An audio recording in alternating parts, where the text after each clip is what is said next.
Voter তালিকা হালনাগাদ এবং প্রশাসনের সংস্কার করে ৩-৪ মাস পরেই নির্বাচনী পরিবেশ তৈরি করা সম্ভব বলে মনে করে বিএনপি। সোমবার বিকেলে গুলশানে দলটির চেয়ারপারসনের কার্যালয়ে সংবাদ সম্মেলনে একথা বলা হয়।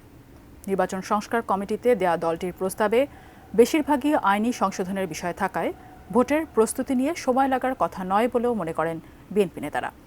এদিকে আগরতলা অভিমুখে বুধবার যৌথভাবে লং মার্চ কর্মসূচি ঘোষণা করেছে বিএনপির ৩টি অঙ্গ সংগঠন।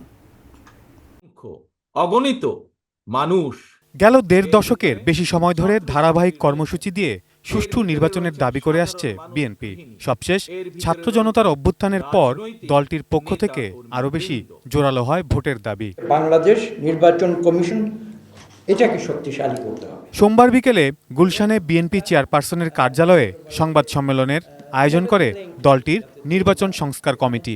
এ সময় দলের স্থায়ী কমিটির সদস্য ডক্টর আব্দুল মঈন খান জানান, আরপিও বিধিমালা, সীমানা নির্ধারণ, প্রার্থীদের আচরণবিধি, রাজনৈতিক দলের নিবন্ধন, ভোটার তালিকা প্রণয়ন ও হালনাগাদ সহ 17টি সংস্কার প্রস্তাব দিয়েছে দলটি।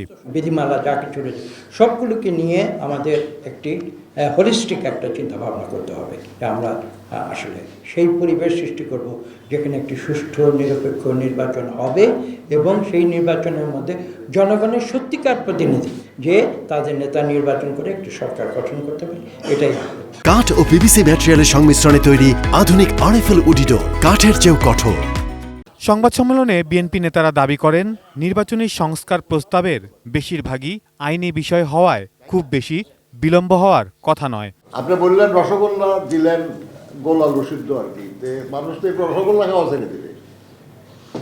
রসগোল্লা মানে এই আমাদের একটা অনুরোধ আজকে, যেহেতু আমরা সংস্কার নিয়ে আলোচনা করতেছি, আপনাদের সবাই এটা মাথায় থাকুক আর কি, যে আমরা জেনুইনলি সংস্কার চাই, আমরা বিশ্বাস করি। এখন সরকারের সংস্কারের আরও বিভিন্ন সাইড আছে, প্রশাসনিক সংস্কার আছে, জুডিশিয়াল সংস্কার আছে, পুলিশ সংস্কার বিভাগ আছে, এগুলো সব সমন্বিত করে এটি নির্বাচন উপহার দিতে আমাদের মনে হয় না এটা খুব বেশিতে 3 থেকে 4 মাসের বেশি সময় লাগার কথা। এদিকে সকালে নয়াপল্টনে বিএনপির কেন্দ্রীয় কার্যালয়ে ভারতের আগ্রাসী মনোভাব ও বাংলাদেশের বিরুদ্ধে তথ্য সন্ত্রাসের প্রতিবাদে সংবাদ সম্মেলন করা হয়। যুবদল, স্বেচ্ছাসেবক দল ও ছাত্রদলের যৌথ সংবাদ সম্মেলন থেকে বুধবার ঢাকা থেকে আগরতলা অভিমুখে আখাউড়া সীমান্ত পর্যন্ত লং মার্চের কর্মসূচি ঘোষণা করা হয়। Saiful Jewel, ATN news, Dhaka.